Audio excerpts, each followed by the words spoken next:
Energy का जो कि स्टोर हुई थी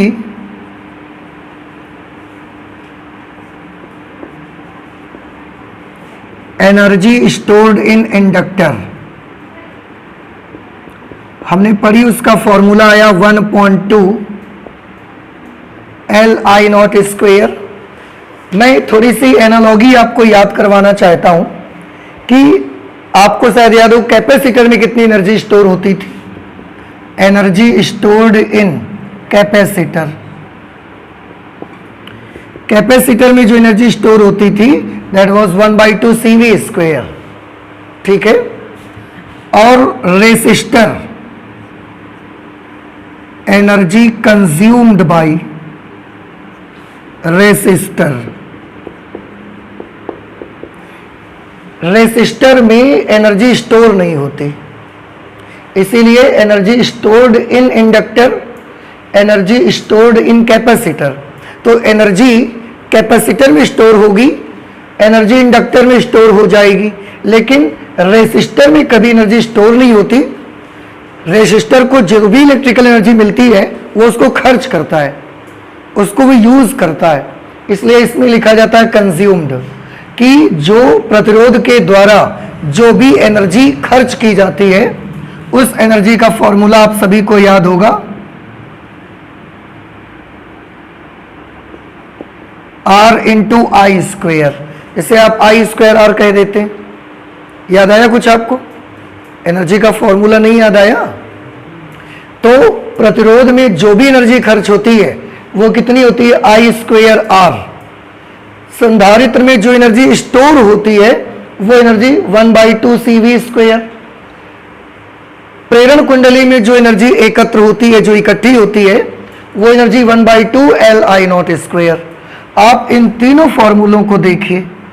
मैंने आपको बोला कि मैं आपको एनालॉगी याद करवाना चाहता हूं कि आप देखें एनर्जी चाहे वो रेसिस्टेंस में खर्च की गई हो, चाहे वो संधारित्र में इकट्ठी की गई हो, या वो इंडक्टर में कलेक्ट की गई हो, स्टोर की गई हो, एनर्जी का फॉर्मेट हर जगह आपका सेम मिलेगा।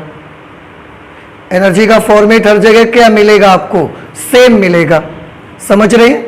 देखो इसमें सब में एक एक कांस्टेंट यूज हुआ है।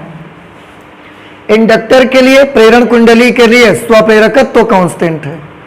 संधारित्र के लिए धारिता नियत होती है, आपको याद होगा, केवल ज्योमेट्री पर डिपेंड करती है धारिता संधारित्र की। प्रतिरोधक के लिए आर कांस्टेंट रहता है और उसके बगल में एक एक क्वांटिटी है जिसको हम चेंज कर सकते हैं। इंडक्टर में मैक्सिमम करंट, ये जो करंट होती है हम इसको कम ज्यादा कर सकते हैं। जब स्विच ऑन करते हैं तो जीरो से धीरे से मैक्सिमम होती है। कैपेसिटर में वोल्टेज चेंज हो सकता है, रेसिस्टर में करंट चेंज हो सकती है, हम कम और ज्यादा करंट रियोस्टेट से भेज सकते हैं। लेकिन आप देखें कि जो एनर्जी का फॉर्मेट होता है वो हर जगह सेम होता है। आप और भी बाहर जाइए, एनर्जी के फॉर्मेट आपको सेम मिलेंगे। काइनेटिक एनर्जी ½ mv स्क्वेयर, बिल्कुल ऐसा आ जाएगा। Einstein's mass energy equation m into c square, same format. तो एनर्जी के फॉर्मेट आपको 50 जगह मिलेंगे आपके साइंस में, लेकिन हर जगह एनर्जी का फॉर्मेट बिल्कुल एक जैसा ही आपको मिलेगा।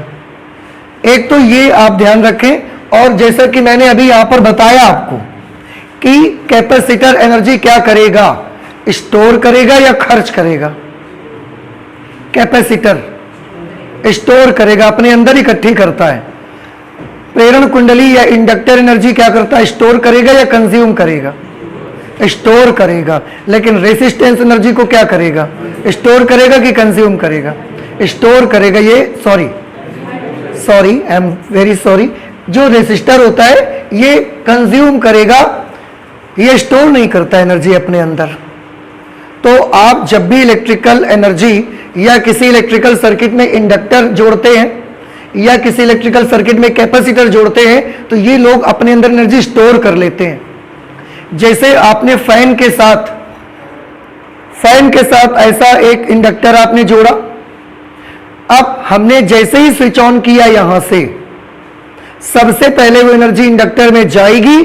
तो अगर अगर एक एग्जांपल के लिए मैं ले लेता हूं कि यहां से हमने भेजी 100 जूल एनर्जी, तो सबसे पहले इंडक्टर क्या करेगा, उसका 5 जूल अपने अंदर स्टोर कर लेगा।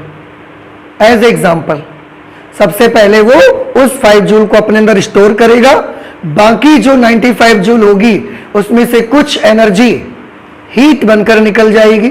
आप देखते हैं पंखा चलता रहता है, हीट कन्वर्ट होता है, उष्मा गर्म हो जाता है फैन, बाकी जो एनर्जी बचेगी उससे फैन घूम रहा है आपका। तो जो भी आप एनर्जी देते हैं उसमें उस एनर्जी का कुछ परसेंटेज ये इंडक्टर अपने पास इकट्ठा कर लेता है। बाई चांस अगर इसने 5 जूल एनर्जी अपने अंदर इकट्ठी कर ली, तो अब ये एनर्जी का क्या होगा, क्या ये जिंदगी भर इसमें स्टोर रहेगी? जिंदगी भर स्टोर नहीं रहेगी। जब आप स्विच ऑफ करेंगे जा करके, तो जैसे ही आप स्विच ऑफ करेंगे तो मेन करंट क्या होना स्टार्ट हो जाएगी, कम। लेकिन इंडक्टर उस मेन करंट के कम होने का भी क्या करेगा, विरोध करेगा। तो वो कैसे विरोध कर पाएगा? मेन एनर्जी तो कम हो रही है, इंडक्टर के पास एनर्जी भरी हुई है, तो वो अपनी एनर्जी देता है फिर कि तुम कम ना हो, हम एनर्जी देते हैं। तो वो थोड़ी देर पंखे को घुमाता है, थोड़ी देर पंखे को घुमाता है, मतलब बहुत देर नहीं चलेगा, जितनी देर 5 जूल चलेगी बस उतनी देर चलेगा। इसके बाद थोड़ी देर बाद फैन बंद होता है। समझ आ रहा है? तभी कुछ लोग कहते हैं जब प्रेरण कुंडली आप चल रहा होता है, चलने के बाद बंद भी हो जाता है, और अगर आप उसको टच करते हैं तो हल्का करंट आती है उस पर, तो लोग कहते हैं स्विच ऑफ है फिर भी करंट आ रहा है। वो स्टोर वाली एनर्जी आपको मिल जाती है उस वक्त, इसलिए वो आपको शॉक लग जाता है उसका। तो कुछ बात समझ आ रही है हमारी कि इंडक्टर सबसे पहले अपनी एनर्जी अपने पास ले लेता है, और इस एनर्जी को वो आपको कब देगा, जब आप स्विच ऑफ करोगे। जैसे ही स्विच ऑफ करोगे वो एनर्जी आपको वापस करेगा, और उस एनर्जी को फैन घुमाने की कोशिश करेगा, या जहां भी इंडक्टर आपने लगाया है वहां पर ये फिनोमिना लगेगा ही, ये एक्शन होगा ही वहां पर। ठीक है? और एक चीज, एक बात तो ये मैंने बताई स्टोर करने की, कैपेसिटर का स्टोर हम पढ़ चुके हैं, पूरा डिटेल में हमने किया हुआ था। रेसिस्टर स्टोर नहीं करता, इसमें जितनी देर एनर्जी देंगे उतनी देर ही काम होगा, इसके बाद वो वापस नहीं करता, तो इसमें स्टोर नहीं होती एनर्जी। और एक चीज, आपके जितने इलेक्ट्रिकल सर्किट्स हैं इन सब में बस यही 3 चीजें ही लगी होती हैं। बस इन 3 चीजों को इसीलिए हम वैद्युत परिपथ के अवयव कहते हैं।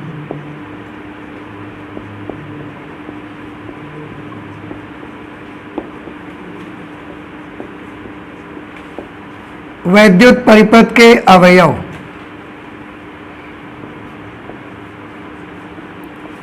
एलिमेंट्स ऑफ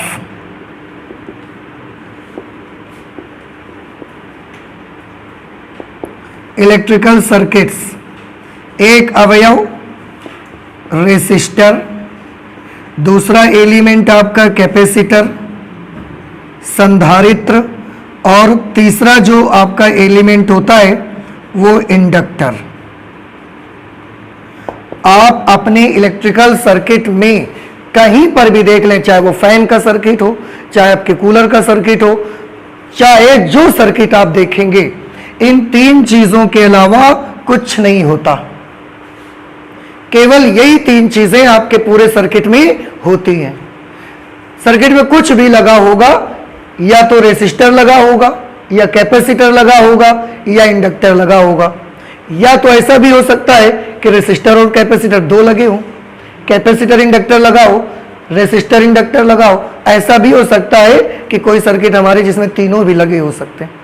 लेकिन आपका कोई भी सर्किट आप ले लीजिए इलेक्ट्रिकल का, उस इलेक्ट्रिकल सर्किट में चाहे आपका बल्ब चल रहा हो, चाहे आपका पंखा चल रहा हो, टेलीविजन चल रही हो, कुछ भी आप चलाएं उससे, इन 3 चीजों के अलावा उसके अंदर कुछ नहीं होता। इसीलिए इनको हम बोलते हैं एलिमेंट्स ऑफ इलेक्ट्रिकल सर्किट्स, वैद्युत परिपथ के अवयव। यही 3 चीजें होती हैं। इनमें से ये 2 चीजें एनर्जी स्टोर करती हैं, ये एनर्जी स्टोर नहीं करता है। समझ आया? और सब में एनर्जी का फॉर्मेट सेम रहता है। इसमें एनर्जी में 1/2 कांस्टेंट लगता है, क्योंकि इसमें हर बार करंट और वोल्टेज जीरो से स्टार्ट होते हैं। आप देखिए अभी लास्ट टाइम हमने इसका डेरिवेशन किया है, हमने इसकी लिमिट्स ली थी फ्रॉम 0 टू आई नॉट। आपने जब कैपेसिटर का ये फॉर्मूला बनाया होगा उस समय वोल्टेज के लिए भी आपने लिया होगा फ्रॉम 0 टू V वोल्ट। इसमें ऐसा नहीं होता क्योंकि ये दोनों हर बार 0 से स्टार्ट होके और एक मैक्सिमम वैल्यू तक जाते हैं, तो वहां एवरेज 1/2 यूज होता है। लेकिन इसमें ऐसा नहीं होता, तो एवरेज 1/2 यूज नहीं हो रहा है। अदरवाइज एनर्जी के जितने फॉर्मेट्स आपको मिलेंगे सब सेम मिलेंगे। तो कुछ समझ आया ही मैंने क्या बताया आपको। और आपका कोई भी इलेक्ट्रिकल सर्किट होगा, हर इलेक्ट्रिकल सर्किट में बस यही 3 एलिमेंट लगे हैं, श्योर रहिए इसके अलावा कुछ नहीं लगा, यही 3 लगे हैं बस। उनकी बनावट कोई पंखे जैसा दिखता है, कोई टेलीविजन जैसा दिख रहा है आपको, कोई कैसा भी दिखता है, लेकिन इन 3 चीजों के अलावा चौथी चीज आपके इलेक्ट्रिकल सर्किट्स में होती ही नहीं है, होती ही नहीं है। केवल ये 3 ही चीजें होंगी, इसके अलावा कुछ नहीं हो सकता। ठीक है, तो ये तो हो गई एनालॉगी मैंने बताई, अदरवाइज हमने तो सिर्फ यही किया हुआ है। अब हम लोग आगे जब चलेंगे तो ये करना चाहते हैं। एक चीज और मैं आपको बताऊं, कैपेसिटर में आप याद करिए एनर्जी स्टोर हुई थी, करता है एनर्जी स्टोर, कहां स्टोर करता है एनर्जी? अगर आपको याद हो तो प्लीज बताएं मुझे। संधारित्र में जो भी एनर्जी स्टोर होती है हाफ CV², कहां पर स्टोर करता है वो अपने अंदर? किस जगह वो एनर्जी रखता है इतनी? किसी को याद है? नहीं याद है? ये एनर्जी वो अपनी प्लेट्स के बीच में जो इलेक्ट्रिक फील्ड होता है पॉजिटिव से नेगेटिव प्लेट में, नेगेटिव प्लेट की तरफ, उस इलेक्ट्रिक फील्ड में एनर्जी स्टोर करता है। समझ आ रही कुछ बात आपको? और ये आपको बताया भी गया है, आपको याद नहीं आ रहा ये अलग बात है, कि संधारित्र में जो भी एनर्जी स्टोर होती है वो एनर्जी उसकी दोनों प्लेट के बीच जो वैद्युत क्षेत्र होता है उसमें इकट्ठी रहती है। अब बात ये आती है कि कैपेसिटर के बाद एनर्जी स्टोर का हमको एक और एलिमेंट मिला है, दैट इज इंडक्टर। तो इस इंडक्टर में एनर्जी कहां स्टोर होगी? तो बड़ी सिंपल सी चीज है, जो भी आप इंडक्टर बनाते हैं, इंडक्टर इज लाइक दिस। ये इंडक्टर आप बनाते हैं, ये बैटरी है, हमने स्विच लगाया, स्विच ऑन किया, करंट का चेंज हुआ और इसमें से ऐसा मैग्नेटिक फ्लक्स बना।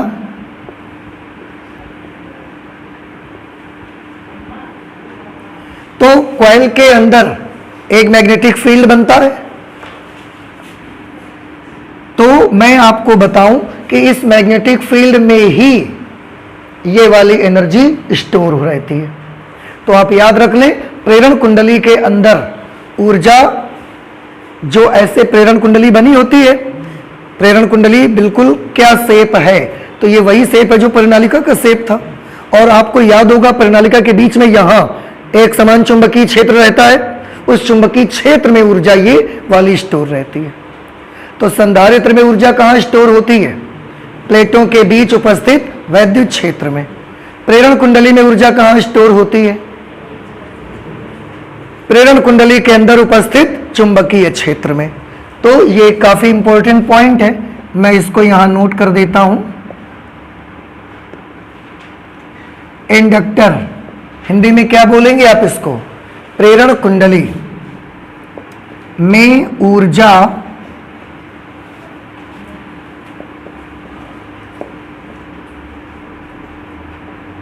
उसके अंदर उपस्थित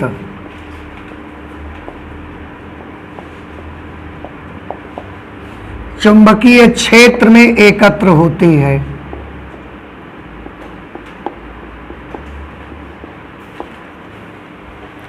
यह भी आपको याद रखना है। ऊर्जा कितनी होती है यहां लिखा हुआ है, ऊर्जा कहां मिलेगी आपको? चुंबकीय क्षेत्र में मिलेगी ऊर्जा, वहां पर स्टोर रहती है। ठीक है, आपने देखा कि प्रेरण कुंडली के अंदर चुंबकीय क्षेत्र में ऊर्जा स्टोर रहती है और कितनी एनर्जी स्टोर रहती है भी हमने देखा, ½ L I0²।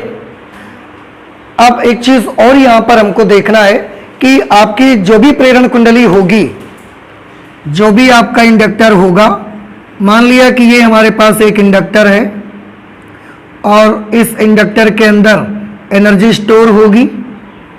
कितनी होगी हम देख चुके हैं अभी।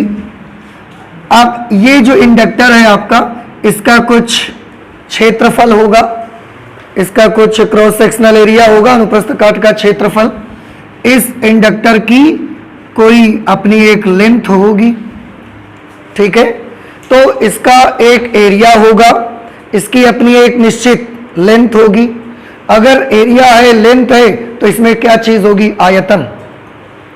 क्षेत्रफल गुणे लंबाई क्या होता है? आयतन। तो इस इंडक्टर का अपना एक वॉल्यूम होगा, एक आयतन होगा।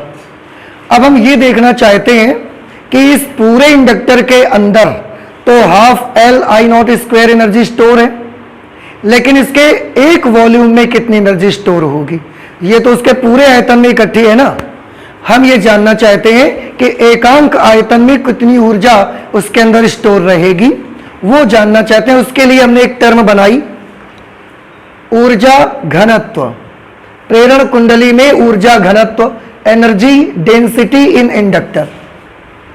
एनर्जी डेंसिटी किसको कहते हैं? बड़ी आसान सी चीज है। एकांक आयतन में जितनी भी ऊर्जा रहती है, प्रेरण कुंडली के एकांक आयतन में जितनी एनर्जी होगी, उसको हम बोलेंगे ऊर्जा घनत्व, ठीक है। तो हम इसके बारे में कैसे लिखेंगे?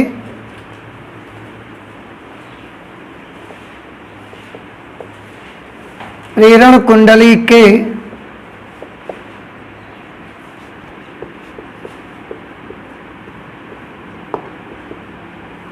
एकांक आयतन में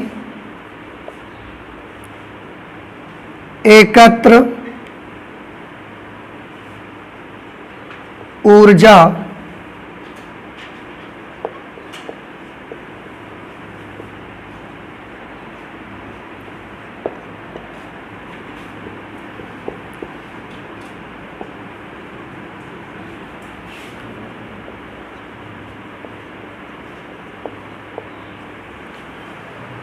प्रेरण कुंडली के एकांक आयतन में एकत्र ऊर्जा प्रेरण कुंडली में ऊर्जा घनत्व कहलाती है। एक वॉल्यूम में जितनी एनर्जी उसके स्टोर होगी, उसको हम बोलेंगे ऊर्जा घनत्व। इसको हम निकालेंगे कैसे? पहले तो ऊर्जा घनत्व आपको मैं याद दिला दूं, हमने संधारित्र में भी ऊर्जा घनत्व किया हुआ था। उसमें भी हमने बताया था कि एकांक आयतन में जितनी ऊर्जा एकत्र होगी, उसको ऊर्जा घनत्व बोलेंगे। इसे स्मॉल यू से प्रदर्शित करते हैं।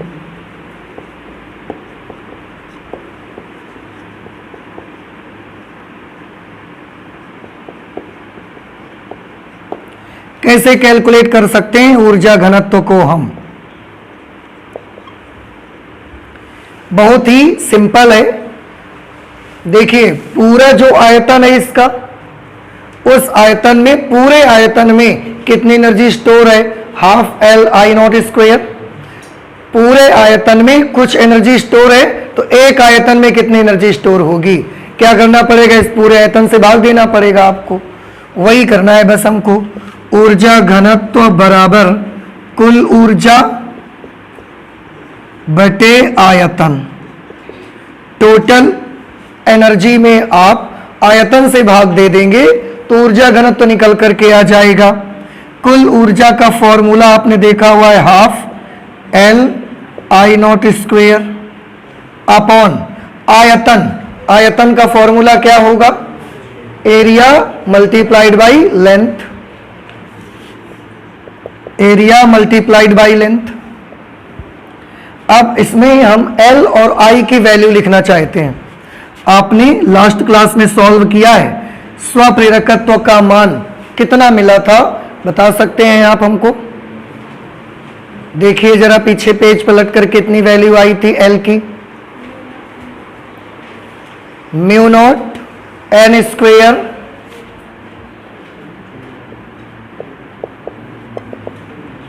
देखो कहीं ये फॉर्मूला आया था क्या? Mu not an square A into L same था, ठीक है ना? इंटू आई नॉट स्क्वायर यहां लिखा हुआ है।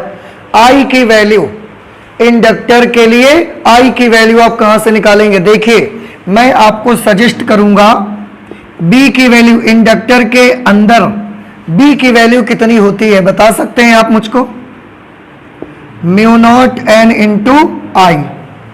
क्यों? क्योंकि इंडक्टर एक परिनालिका ही तो है, और परिनालिका के लिए हमने ये फॉर्मूला बनाया था कि B is equal to mu naught into आई।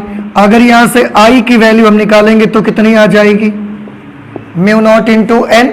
वो वैल्यू हम करंट की जगह यूज करेंगे, तो करंट की जगह वैल्यू लिखना है B upon mu naught into n, और उस पर हमको लगाना क्या पड़ेगा? स्क्वायर। सॉल्व कर लें, ऊर्जा घनत्व को स्मॉल यू से लिखते हैं, ये अपॉन, अभी हमको क्या लेना पड़ेगा यहाँ? A into L. बेटा देखो, AL से ये AL कैंसिल हो जाएगा, क्या बचेगा यहाँ पर? 1/2 म्यू नॉट एन स्क्वेयर। उसके बाद इसको सॉल्व करेंगे, B square upon mu naught square into n square, mu naught square into n square, n square से n square cancel, mu naught से इसकी एक वैल्यू कैंसिल हो गई, तो ऊर्जा घनत्व का फॉर्मूला आ गया 1/2 B square upon mu not, B square upon mu not. और क्या बता सकते हैं ऊर्जा घनत्व का यूनिट क्या होगा? Energy upon volume, joule per metre cube. आयतन का मात्रक मीटर क्यूब होता है ना, तो इसका यूनिट आएगा जूल पर मीटर क्यूब। ये ऊर्जा घनत्व आएगा और ये इसकी वैल्यू रहेगी। मैं फिर से एक बार आपको याद दिलाना चाहता हूं, अभी अभी हमने आपको बताया कि इंडक्टर में एनर्जी कहां स्टोर होती है? चुंबकीय क्षेत्र में। आप देखिए, दिख रहा है आपको energy density, energy per unit volume, एक एक आयतन में उसके जो ऊर्जा भरी हुई है वो कहां भरी हुई है? चुंबकीय क्षेत्र में। म्यू नॉट आप सोचेंगे तो म्यू नॉट तो कांस्टेंट है ना मैग्नेट का, मैग्नेटिज्म का कांस्टेंट है म्यू नॉट। उसके एक एक आयतन में, एकांक आयतन में जो भी एनर्जी भरी हुई है वो कहां भरी हुई है? मैग्नेटिक फील्ड में। ये आपके सामने है, समझ आ रहा है आपको? और मैं फिर से आपको याद दिलाना चाहता हूं कि हमने संधारित्र के लिए भी ऊर्जा घनत्व निकाला हुआ था। एक बार फिर से मैं आपको याद दिलाना चाहता हूं कि संधारित्र में ऊर्जा घनत्व, संधारित्र में ऊर्जा घनत्व का फॉर्मूला आया था। संधारित्र में ऊर्जा घनत्व को हम UE से लिख देते हैं। क्यों? क्योंकि वहां इलेक्ट्रिकल एनर्जी के रूप में एनर्जी भरी होती है। उसका फॉर्मूला था 1/2 एप्सिलॉन नॉट E स्क्वायर। आज हमने किसमें ऊर्जा घनत्व निकाला है? प्रेरण कुंडली में ऊर्जा घनत्व। तो प्रेरण कुंडली में ऊर्जा घनत्व को कैसे लिखेंगे? UB, क्योंकि यहां जो एनर्जी डेंसिटी होती है, जो एनर्जी होती है वो मैग्नेटिक फील्ड में स्टोर रहती है। और उसका फॉर्मूला क्या आया? 1/2 B square upon mu naught. इन दोनों को फिर से आप मिलाइए और देखिए दोनों का फॉर्मेट सेम है कि नहीं सेम है। इलेक्ट्रिकल एनर्जी डेंसिटी है तो इलेक्ट्रिक फील्ड है, स्क्वायर है उसका। मैग्नेटिक एनर्जी का एनर्जी डेंसिटी है तो मैग्नेटिक फील्ड है, स्क्वायर है। 1/2 दोनों में है। इसमें एप्सिलॉन नॉट ऊपर है और इसमें म्यू नॉट नीचे है, तो ये मीडियम के कांस्टेंट हैं। और आप देख रहे हैं दोनों एनालॉजी मिलाएं इसकी भी, तो उसको भी आपको सेम ही, एक जैसा ही मिलेगा आपको। ठीक है, तो इस तरह से हम ये भी कह सकते हैं कि संधारित्र में इलेक्ट्रिकल एनर्जी कहां स्टोर होती है? इलेक्ट्रिक फील्ड में। और इंडक्टर में मैग्नेटिक एनर्जी स्टोर होती है मैग्नेटिक फील्ड में। So this is the energy density in inductor. Energy density means energy stored in per unit volume. एकांक आयतन में, एक आयतन में जो ऊर्जा भरी होती है इतनी भरी होती है एक आयतन में। पूरे आयतन की ऊर्जा निकालनी है, इसमें आयतन से मल्टीप्लाई करवा दो, पूरे आयतन की ऊर्जा निकल आएगी आपकी। ठीक है बेटा, इसके बाद एक चीज हम लोग और करना चाहते हैं। जैसे आपको याद होगा कि हम लोगों ने बनाया हुआ है स्वप्रेरकत्व का एक यूनिट बनाया हुआ है हेनरी। याद आया आपको कि स्वप्रेरकत्व का मात्रक होता है हेनरी। तो हम उस हेनरी की कि एक हेनरी स्वप्रेरकत्व किसको बोलते हैं, तो हम एक हेनरी की डेफिनेशन बनाना चाहते हैं। तो आप नेक्स्ट आर्टिकल लिख दीजिए, एक हेनरी की परिभाषा।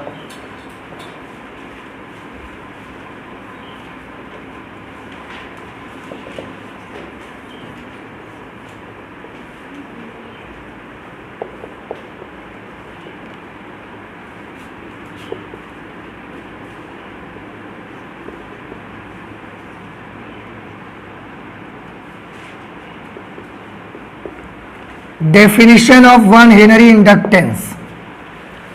एक हेनरी प्रेरकत्व, कितने प्रेरकत्व को कहेंगे उसके बारे में हम एक छोटी सी डेफिनेशन बनाना चाहते हैं। आप सभी स्टूडेंट्स को याद होगा कि प्रेरकत्व, स्वप्रेरकत्व का एक फॉर्मूला हम लोगों ने पढ़ा, -E/dI/dt, जिसमें L स्वप्रेरण गुणांक अथवा स्वप्रेरकत्व है, E उत्पन्न प्रेरित विद्युत वाहक बल और dI/dt कुंडली में धारा परिवर्तन की दर। और इसी का यूनिट हमने क्या रखा था, हेनरी। इसका यूनिट हम 1 हेनरी को डिफाइन करना चाहते हैं कि एक हेनरी प्रेरकत्व कितने प्रेरकत्व को कहा जाएगा। उसके लिए हमने माना dI/dt is equal to 1 ampere per second और E is equal to 1 volt. बेटा इस फॉर्मूले में आपको याद होगा माइनस साइन केवल डायरेक्शन के लिए आता है, तो हमने डायरेक्शन से मतलब नहीं है, इसलिए माइनस का यूज आप लगा रहने दो या हटा दो, एक ही बराबर है। अब आप देख सकते हैं dI/dt हमने कितना मान लिया, 1 एम्पियर पर सेकेंड। E को कितना मान लिया, 1 वोल्ट। तो अगर आप इनकी वैल्यूज को यहां रखोगे, E की जगह पर 1 लिखोगे, dI/dt को 1 लिखोगे और इसे सॉल्व करोगे तो L की वैल्यू क्या मिलेगी आपको, 1 हेनरी। तो ये 1 हेनरी की डेफिनेशन हम यहां से बना सकते हैं। क्या होगी 1 हेनरी की डेफिनेशन, ध्यान से देखिए कि यदि किसी प्रेरण कुंडली में 1 एम्पियर पर सेकंड की दर से धारा परिवर्तित की जाए और उसमें 1 वोल्ट का प्रेरित विद्युत वाहक बल उत्पन्न हो, तो उस प्रेरण कुंडली का जो स्वप्रेरकत्व होगा वो 1 हेनरी होगा। नहीं समझ में आया, कितना आसान है। देखिए फिर से मैं एक बार बताऊं आपको कि यदि किसी प्रेरण कुंडली में 1 एम्पियर प्रति सेकंड की दर से धारा परिवर्तित की जाए और उसमें 1 वोल्ट का प्रेरित विद्युत वाहक बल उत्पन्न हो जाए, तो उस प्रेरण कुंडली का स्वप्रेरकत्व अथवा स्वप्रेरण गुणांक 1 हेनरी होगा।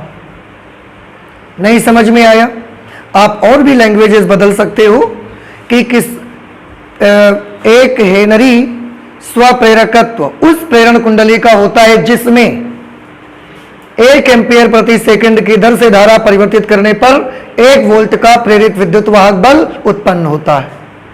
ऐसे भी बना सकते हो, ठीक है।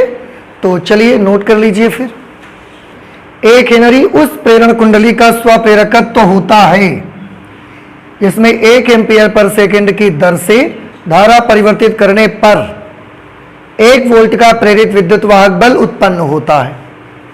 ये 1 हेनरी स्वप्रेरकत्व वाली कॉइल कही जाएगी उसको। क्या आप हमको बता सकते हैं कि आप किसी कुंडली में 1 एम्पियर पर सेकंड की दर से धारा कैसे बदल सकते हैं? हमको किसी कॉइल में 1 एम्पियर पर सेकंड की दर से धारा परिवर्तित करनी है, कैसे करेंगे आप?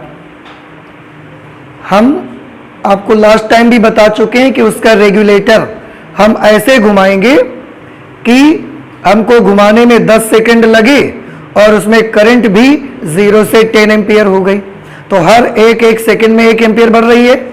इसका मतलब 1 एम्पियर पर सेकंड से हम धारा परिवर्तित कर रहे हैं। अगर ऐसा करने से उस कॉइल में 1 वोल्ट का विद्युत वाहक बल उत्पन्न हो जाए तो समझ जाना चाहिए कि जो कॉइल हमने यूज की है उस कॉइल का स्वप्रेरकत्व 1 हेनरी होगा। ठीक है, तो ये 1 हेनरी की डेफिनेशन हो गई, नोट कर लें। देखिए इसके बाद बेटा हम लोग करेंगे combinations of inductors. Combinations of inductors में मैं फिर से आपको याद दिलाना चाहता हूं, अभी अभी हमने बताया आपको कि हमारे इलेक्ट्रिकल सर्किट में केवल 3 ही प्रकार के एलिमेंट यूज होते हैं। उनमें से एक प्रतिरोध रेसिस्टर, दूसरा संधारित्र कैपेसिटर और एक तीसरा ये हम पढ़ रहे हैं इंडक्टर। आपने इससे पहले भी रेसिस्टर्स के भी कॉम्बिनेशन बनाए हैं, कैपेसिटर्स के भी कॉम्बिनेशन बनाए हुए हैं, उनके संयोग बनाए हुए हैं। कोई भी एलिमेंट है उसके मेनली 2 प्रकार के संयोग हम बनाते हैं। एक हम संयोग बनाते हैं श्रेणी क्रम और एक संयोग बनाया जाता है समांतर क्रम। तो प्रतिरोधों का श्रेणी बनाया आपने, समांतर बनाया, संधारित्रों का भी आपने श्रेणी और समांतर बनाया और पूरी डिटेल हमने उसमें आपको बताई। आज हमको इंडक्टर्स के श्रेणी और समांतर बनाने हैं और देखना है कि अगर इंडक्टर्स श्रेणी क्रम में जुड़े होंगे तो उनका जो इक्विवेलेंट इंडक्टेंस होगा कितना होगा, तुल्य प्रेरकत्व। अगर उनको हम समांतर क्रम में जोड़ते हैं तो उनका तुल्य प्रेरकत्व कितना होगा ये हम देखेंगे। लेकिन मैं आपको बताऊं, क्योंकि इससे पहले हम 2 की श्रेणी और समांतर बता चुके हैं आपको, तो बहुत डिटेल में हम आपको नहीं बताएंगे। सारी चीजें सेम है, सब कुछ आप वहां से ले सकते हैं। ठीक है, तो देखिए सबसे पहले हम जो कॉम्बिनेशन करेंगे वो करेंगे श्रेणी क्रम संयोग।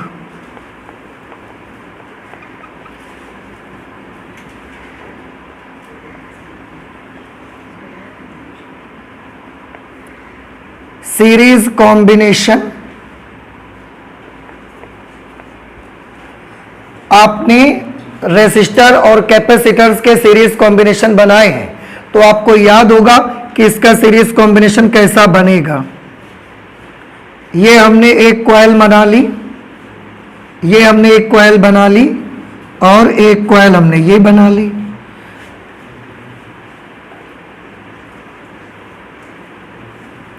हम मान लेते हैं कि ये जो कॉइल हमारी लगी हुई है इस कॉइल का स्वप्रेरकत्व L1 है, इस कॉइल का स्वप्रेरकत्व L2 है और इस कॉइल का स्वप्रेरकत्व L3 है। और ये 3 इंडक्टर्स आपके बिंदुओं A और B के बीच जुड़े हुए हैं। हम बस यही पता लगाना चाहते हैं कि अगर बिंदुओं A और B के बीच ये 3 इंडक्टर लगे हुए हैं L1, L2, L3, श्रेणी क्रम में ऐसे ही लगाते हैं। अगर ये 3 लगे हुए हैं तो हम इंडक्टर की एक ऐसी वैल्यू पता लगाना चाहते हैं जिसको अगर हम तीनों को हटा करके केवल वो एक वैल्यू लगा दें तो वो वही पूरा काम कर सके जो ये 3 मिलकर कर रहे हैं। हम ऐसी वैल्यू पता लगाना चाहते हैं और उस वाली वैल्यू को हम क्या बोलेंगे, इन तीनों का तुल्य प्रेरकत्व। क्या बोलेंगे, तुल्य प्रेरकत्व, इक्विवेलेंट इंडक्टेंस उसको बोला जाएगा। इस A और B के बीच में हम यहां पर एक बैटरी लगा देते हैं, यहां पर एक स्विच लगा देते हैं इस तरह से। ये बैटरी का प्लस और माइनस, बैटरी का टोटल पोटेंशियल हमने मान लिया V के बराबर है। यहां से करंट ऐसे जाएगी। आप तो जानते हैं शुरुआत में सर्किट में करंट बिल्कुल कम होगी, क्यों? क्योंकि ये सब करंट को क्या करेंगे, अपोज करेंगे, विरोध करेंगे। श्रेणी क्रम में जुड़े हुए हैं, जैसा कि मैंने बोला हम बहुत कुछ नहीं करेंगे, बस आपको फॉर्मूला बताएंगे। अब आप मुझे सारी बात बताएं कि श्रेणी क्रम में करंट का क्या होता है। श्रेणी क्रम में करंट का क्या होता है, सब में बराबर रहती है। श्रेणी क्रम में वोल्टेज का क्या होता है, वोल्टेज बढ़ जाता है।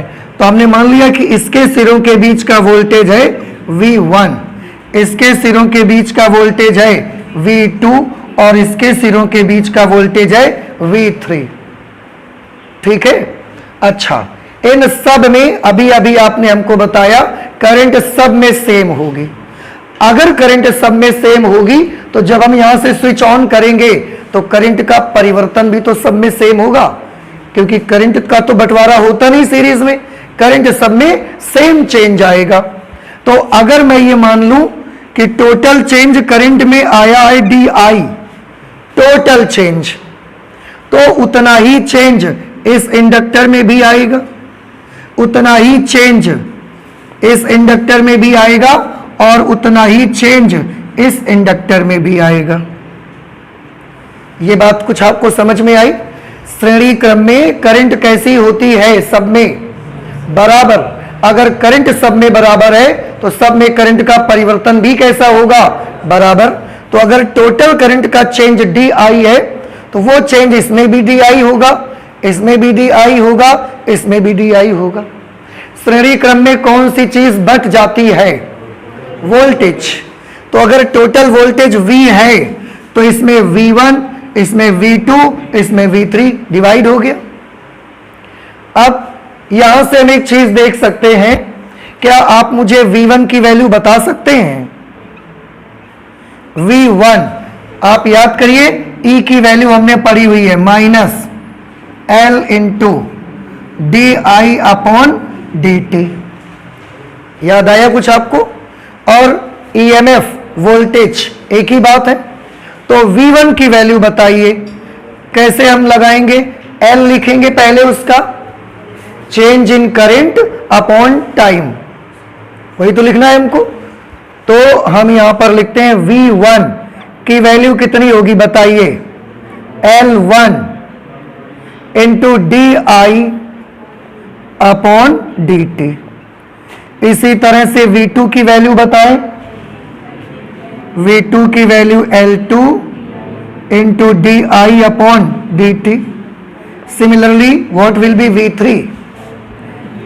V3 will be L3 into DI/dt। We are taking only magnitude, not direction। तो हम डायरेक्शन नहीं ले रहे हैं, तो माइनस निशान हम नहीं ले रहे हैं। अब ये V1, V2, V3 की ये वैल्यूज हैं, और आप सब जानते हैं श्रेणी में वोल्टेज क्या हो जाता है? बंट जाता है। अब अगर आपसे कोई वोल्टेज पूछे V की वैल्यू तो आप क्या बताएंगे? A और B के बीच टोटल वोल्टेज कितना? तो A और B के बीच ये तीन इंडक्टर हमने हटाए, हम इनकी जगह पर एक ऐसा इंडक्टर लगाना चाहते हैं जो इन तीनों के बराबर काम कर सके। उसका इंडक्टेंस ही, उसका प्रेरकत्व ही क्या कहलाएगा? तुल्य प्रेरकत्व, इक्विवेलेंट इंडक्टेंस। वो इक्विवेलेंट इंडक्टेंस हम मान लेते हैं L इक्विवेलेंट। आपको याद होगा इससे पहले R में R इक्विवेलेंट, C में C इक्विवेलेंट, तो L में L इक्विवेलेंट। तो V की वैल्यू बताओ क्या बनेगी? वहीं से L के साथ क्या लिखा जाए? L इक्विवेलेंट लेंगे, क्योंकि A और B के बीच इनका तुल्य लेना है। करंट का चेंज लेना है, तो करंट का चेंज टोटल कितना हुआ है? DI। कितनी देर में हुआ है? DT। ये V की वैल्यू हो जाएगी। समझ नहीं आया आपको? आया भाई। V1 केवल इतने का था, V2 केवल इतने में, V3 केवल इतने में, लेकिन जो V है वो A और B के बीच पूरे में, तो पूरे का इंडक्टेंस हमने कितना माना? L equivalent. और DI/dt करंट का जो रेट ऑफ चेंज है वो सबके लिए सेम है।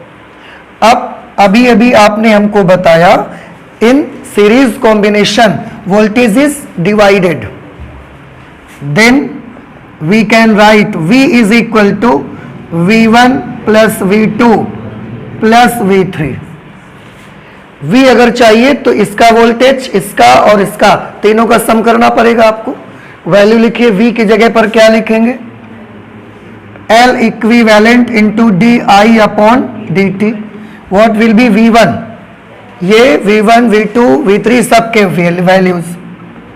L1 into DI/dt plus V2 L2 into D I upon D2 dt plus L3 into D I upon, simple सा कैलकुलेशन करना है, सभी टर्म में D I by D T, D I by D T, D I by D T, D I by D T है, तो या तो बाहर लेके कॉमन लेके तब कैंसिलेशन कर दो, अदरवाइज मैथमेटिक्स में हम सभी में D I by D T से डिवाइड भी कर सकते हैं।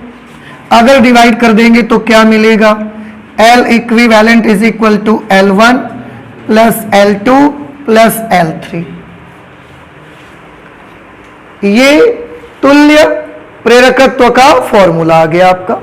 आपको याद है ये तुल्य प्रेरकत्व का फॉर्मूला किससे सिमिलैरिटी रखता है, प्रतिरोध वाले फॉर्मूले से या संधारित्र वाले फॉर्मूले से? प्रतिरोध वाले फॉर्मूले से, क्योंकि प्रतिरोध में भी श्रेणी क्रम में जोड़ने पर R is equal to R1 plus R2 plus R3। बात समझ आ रही है आपको? और सीरीज में आपने रेसिस्टेंस में भी देखा है, तो जितना रेसिस्टेंस में बाकी सब कुछ किया था हमने वो सब इसमें आ जाएगा। जैसे श्रेणी क्रम में लगाने पर प्रतिरोध का क्या होता है, बढ़ जाता है, तो श्रेणी क्रम में लगाने से इंडक्टेंस का क्या होता है, बढ़ जाता है। समझ में आया? n समान प्रतिरोध श्रेणी क्रम में है, तुल्य प्रतिरोध कितना, n इंटू R, तो n समान प्रेरकत्व श्रेणी क्रम में है, तुल्य प्रेरकत्व कितना, n इंटू L। समझ आ रहा है आपको? तो जो चीजें रेसिस्टेंस में आपकी हमने एक्स्ट्रा की थी वो सब आप यहां कर लो, सब कर सकते हो आप, तो ज्यादा डिटेल हम नहीं करेंगे, बस इतना सा करके आपको हमने दिखा दिया। बाकी चीज आप कहां से उठा लोगे, रेसिस्टेंस से। एंड आई होप कि आपको समझ आ भी गया होगा। अब हम इसके बाद पढ़ेंगे प्रेरण कुंडलियों का समांतर संयोजन, आप उसको भी देख लें।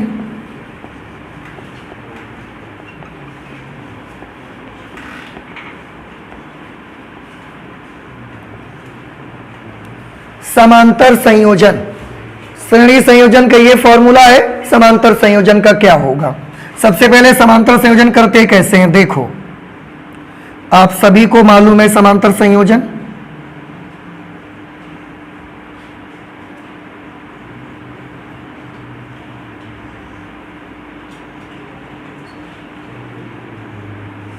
ऐसे ये तीनों हमने एक साथ जोड़ दिए, ये तीनों सिरे एक साथ जोड़ दिए। इसके बाद यहां से हम लाए तो बैटरी लगा दी हमने एक, इसमें हमने एक स्विच लगा दिया,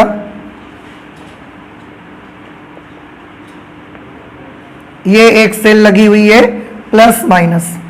तीन इंडक्टर आप देखें एक दूसरे के समांतर क्रम में लगे हैं, याद आ गया आपको? ऐसे ही पैरेलल कॉम्बिनेशन होता है ना, सभी इंडक्टर्स के एक सिरे एक बिंदु से और सभी के दूसरे सिरे देखो एक दूसरे बिंदु से जुड़ी हैं, सभी के एक सिरे बिंदु ए से और सभी के जो दूसरे सिरे हैं वो बिंदु बी से कनेक्टेड हैं। ये पैरेलल कॉम्बिनेशन है, इसको बोलते हैं पैरेलल कॉम्बिनेशन। इस इंडक्टर का इंडक्टेंस हमने मान लिया L1, इसका इंडक्टेंस L2 और इसका inductance L3, self inductance. Source का टोटल वोल्टेज हमने माना V। तो बेटा आप याद करें, अगर सोर्स का पूरा वोल्टेज V है, समांतर क्रम में वोल्टेज का क्या होता है, बटता है या सब में सेम रहता है? सब में सेम रहता है, ये आपको मालूम है। तो इसके भी दोनों सिरों का वोल्टेज कितना होगा, V।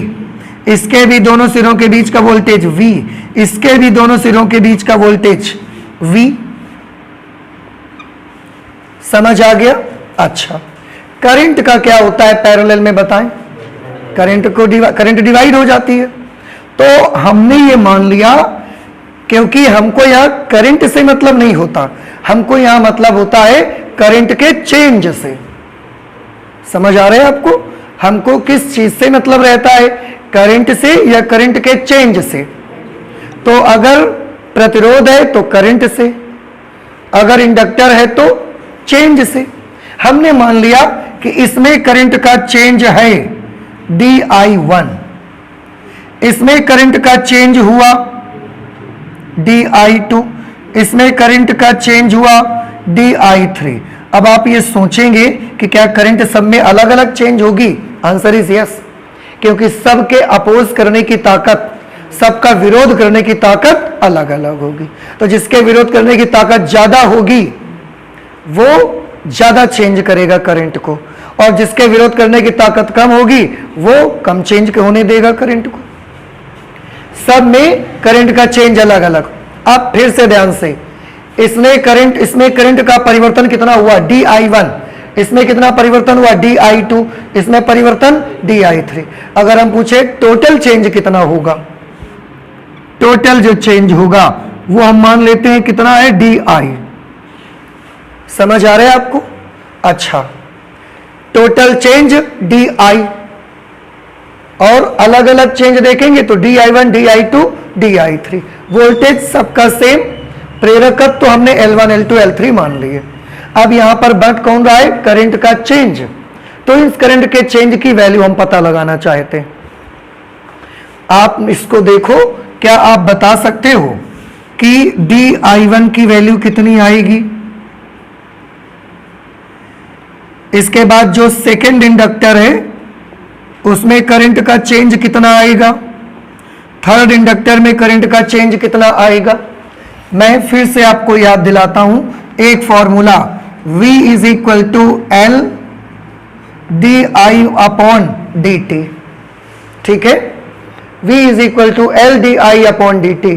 अगर मैं आपसे यहां से di की वैल्यू पूछूं, आप मुझे क्या बताएंगे?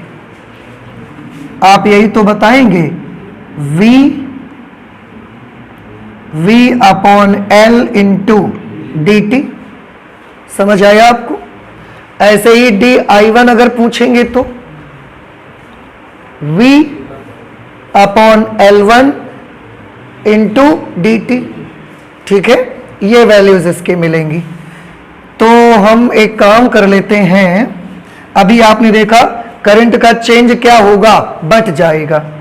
करंट का चेंज अगर बट जाएगा तो हम क्या लिख सकते हैं? di is equal to di1 plus di2 plus di3।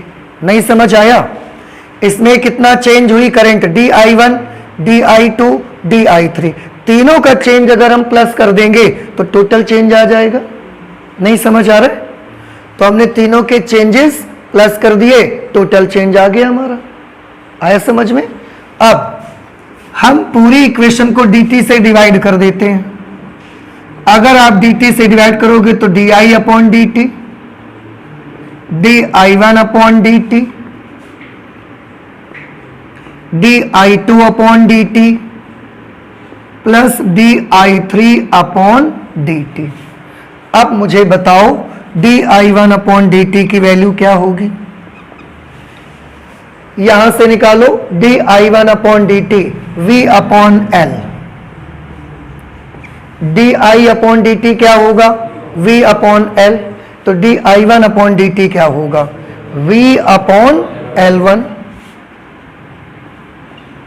di2 upon dt, V upon L2। di3 upon dt, V upon L3। और साथ में di अपॉन dt भी बता दो, V अपॉन, क्योंकि di अपॉन dt A और B के बीच का total change rate of change है, तो इसको क्या लिखना चाहिए? V upon L equivalent.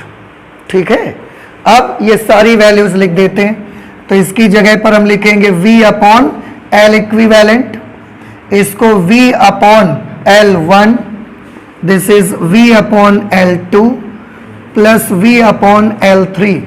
अब आप सॉल्यूशन कर सकते हैं। सभी पदों में V मिल रहा है आपको, सभी में V से डिवाइड कर दो, या कॉमन लेके आप कैंसिलेशन कर सकते हो। आप कॉमन लेके कैंसिल कर दोगे तो क्या मिलेगा आपको? 1 upon L equivalent is equal to 1 upon L1 plus 1 upon L2 plus 1 upon L3। तो अगर समांतर क्रम में आपने इंडक्टर्स को जोड़ा हुआ है तो उसके इक्विवेलेंट इंडक्टेंस को निकालने के लिए आपके पास क्या फॉर्मूला है? 1 upon L equivalent is equal to 1 upon L1 plus 1 upon L2 plus 1 upon L3। और ये किसके सिमिलर है? प्रतिरोध वाले फॉर्मूले के।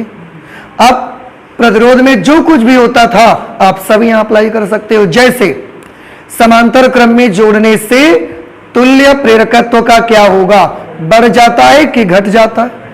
घट जाता है। श्रेणी क्रम में बढ़ जाता था, उसमें घट जाएगा क्योंकि 1 अपॉन में आ रहे हैं सब। समझ आ रहे हैं आपको? दूसरा, अगर n समान प्रेरकत्व को हमने समांतर क्रम में जोड़ा है तो तुल्य प्रेरकत्व कितना आएगा? L अपॉन n, किसी एक का प्रेरकत्व बटे उनकी संख्या। आप प्रतिरोध वाला उठा के देखिए, सब करवाया गया है उसमें।